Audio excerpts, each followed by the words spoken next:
We are going to be replacing this shower. Step inside here. We can kind of see on the face of the bench, coming around some of the bottom, just some discoloration in the grout joints, some irregularities there. The corner got some irregularities, just some issues. The bottom row of tile here has been replaced since the job was done. Pan up this wall, there's a little cubby and a glass shelf. When I got called out, it was to help fix and straighten up some of this grout irregularity. I told the homeowner that siliconing around the bottom of the onyx would be just fine. But anything that I do to the walls, I wouldn't want to do because of concerns of getting into the waterproofing. And then the homeowner mentioned, well, the shower always leaks downstairs. We can see that this is an onyx pan. We've got our drop cloths down, but it's an onyx pan. I was very surprised if it's the pan that's leaking. I expect what we're going to find is this bench has probably got some issues.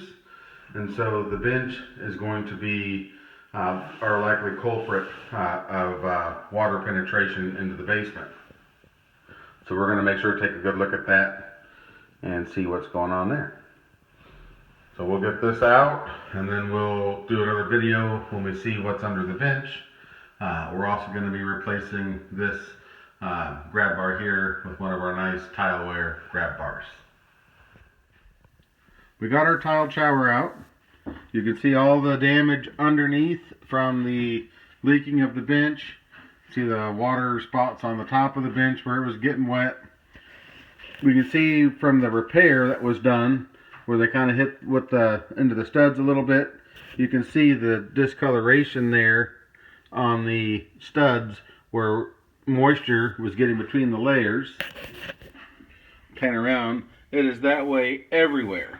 On all the studs that they replaced the bottoms, we can see water penetration. For me, I'll take the opportunity right now to reiterate. I know it disappoints a lot of customers. This is why we won't do a band-aid fix. Because I know that nothing I do is going to be able to prevent, I can't seal that joint well enough to have a fully waterproofed shower.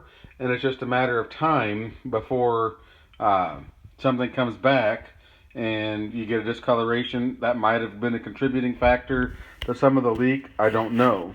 But I don't want to build something that I can't warranty for life. If you enjoyed this video, be sure to click the subscribe button. Remember to ring the bell to keep updated with our latest videos. Stick around and check out the next suggested video coming up after this clip. Thanks for watching.